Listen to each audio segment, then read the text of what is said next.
ya, soal bahwa kedaulatan rakyat itu tidak dibatasi oleh kedaulatan hukum gitu. Saya kira itu juga yang menjadi pembuka dari materi saya sebagai ahli di mahkamah kemarin gitu. Bahwa juga ditekankan tentang perlunya ada prosedur. Jadi tidak boleh kemudian memberi hak pilih dengan tanpa prosedur gitu kira-kira ya. Prosedur dan tata cara itu menjadi sesuatu yang penting untuk menciptakan adanya persamaan hak gitu. Pada bagian berikutnya tadi disebutkan juga misalnya bahwa putusan Mahkamah 102 itu ya, dia kan tidak terus-menerus itu, tidak untuk dilanggengkan. Sehingga saya kira apa yang saya sampaikan juga persis. Cuma MK tidak menggunakan kata terus-menerus, tapi menggunakan istilah apa tadi dia pakai?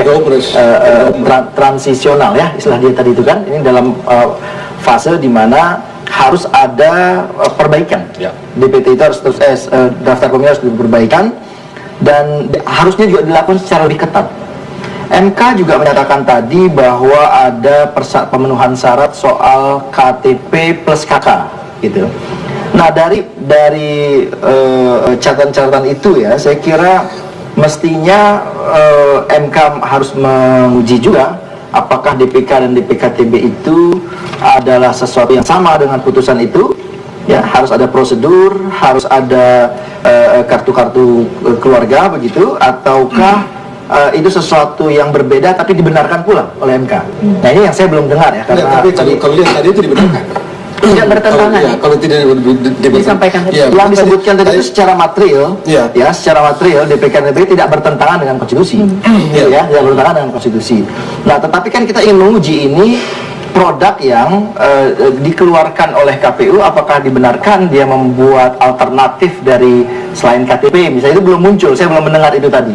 Misalnya kan surat keterangan domisili dan dari kepala desa atau lurah itu belum sama sekali tidak disinggung. Jangan-jangan tidak disinggung. Dan memang tidak akan disinggung kan sudah terlampaui tadi gitu ya.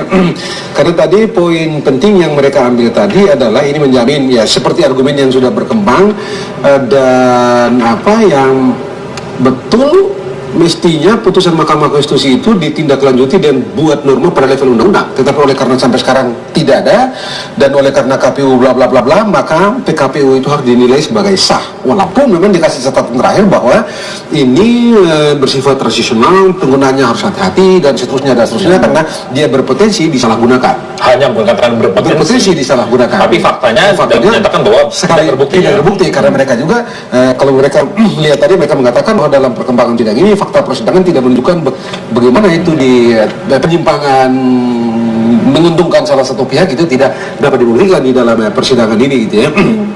Itu yang kalau kita lihat dari seluruh pertimbangan mahkamah soal DPKTB itu ya. Walaupun memang kalau kita bicara memang dari sudut pandang positif, dari sudut sebagai orang hukum gitu ya, dalam ada sudut-sudut pandang memang itu bagaimana substansinya itu. Dan dengan begitu maka ya sudah, ini kalau cara pandang Mahkamah Konstitusi begini, maka misalnya Undang-Undang Nomor 42 2008 ya, tentang Pilpres itu mengatur bahwa rekapitulasi harus dilaksanakan pada tingkat kecamatan saja, dan ada peraturan KPU mengatur rekapitulasi di tingkat TPS segala macam, itu dari salah saja, benar saja begitu, sehingga KPU bisa mengubah, menangguhkan norma, mengesampingkan norma yang lebih tinggi gitu. Padahal dari segi prinsip negara hukum nggak bisa, dan prinsip kalau kita mengambil yang paling gampang hierarki undang-undang nggak bisa, tapi ini dibenarkan oleh Mahkamah Konstitusi dengan sejumlah argumen sosiologi yang sudah kita dengar bersama. Ya, catatannya saya lihat itu panjang sekali. Tidak mencatat apa yang direspon tadi. Jadi sebenarnya saya tidak merespon apa yang argumen hukum ya. Tapi apa yang disampaikan oleh MK tadi itu menarik. Sebenarnya berulang kali ya menyebutkan tentang hak konstitusional warga, tentang pentingnya warga menggunakan hak politiknya, tentang asas pemilu yang luber dan jurdil gitu. Itu diulang-ulang juga, dan juga MK dengan cukup tegas mengatakan posisinya gitu ya. Posisinya tidak sekedar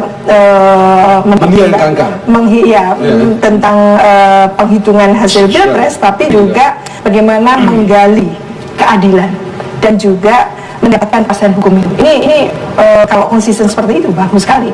Dan bagaimana Mahkamah Konstitusi merespon materi gugatan dari penggugat juga respon atau materi dari tergugat dan juga terkait.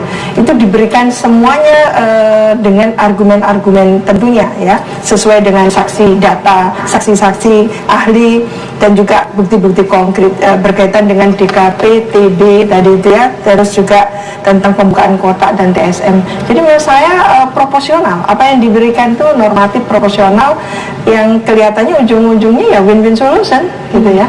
Bahwa semuanya diakui ya, sebagian ada yang benar, apa yang disampaikan oleh tergugat juga ada yang benar, ada kekurangannya, demikian juga yang menggugat kan gitu. Jadi sebetulnya tidak ditolak sama sekali apa yang disampaikan oleh penggugat itu. Tanpa memperhitungkan ujungnya sih seperti tadi itu kan. Tapi begini, kita balik lagi kepada bukti-bukti yang diajukan oleh pemohon itu kan katanya ada sekian banyak seperti itu. Iya. Balik lagi nih ke awal mungkin dengan sekian banyak, dengan sekian waktu yang terus. Apakah mungkin bisa memahami itu kalau saya mendengarkan dari pertimbangan, karena dalam pertimbangan satu sama lain nggak banyak-banyak juga ini pertimbangan. Iya betul. Terus kemana sekian banyak bukti itu? Iya. Jangan-jangan bisa dijawab, tapi ya silakan mungkin ada pandangan di situ. Kita bisa Saya dulu karena yang mudah dulu. Ini yang susah nanti. Ini pandangan awam ya. Kalau saya masyarakat awam pastinya karena berbanyak-banyak tadi itu truk ya, seberapa truk bukti-bukti tadi itu. Menurut saya mungkin yang diambil ini dari sidang maraton itu mungkin mengambil sampel-sampelnya saja. Ya, sampel-sampel yang dianggap krusial, yang mewakili dengan bukti-bukti konkretnya apa, itu yang diambil. Tidak mungkin keseluruhan itu, tidak mungkin. Iya, meskipun kita tahu bahwa ada sporting staff, sporting system, bahwa di MK itu tidak mungkin hanya mengandalkan 9 hakim, gitu ya. Tapi di situ ada sekjen dengan keseluruhannya ini ya turunannya PNS yang di sana itu. Menurut saya ini adalah juga dapurnya, gitu ya, dapur untuk menggodok semuanya itu sehingga sampai pada satu kesimpulan materi nanti itu. Ya, kalau berdasarkan pengalaman di Pileg kemarin itu Mahkamah Konstitusi membuat satgas gitu ya. Mereka membuat satgas yang tadi ada bilang semacam supporting untuk per hakim itu meneliti dokumen dan segala macam. Kalau tidak salah ini juga ada walaupun tidak diberi nama satgas begitu ya, tapi beberapa pemerintahan terakhir itu memang sejumlah pegawai diperbantukan untuk membuat meneliti dan segala macam dokumen itu gitu. Tapi sungguh pun begitu tanggung jawab hukumnya tetap dipikul oleh 9 hakim konstitusi, bukan pada orang-orang itu gitu ya. Nah, kita tidak tahu memang apakah bagaimana mereka menemukan fakta dalam dokumen-dokumen itu.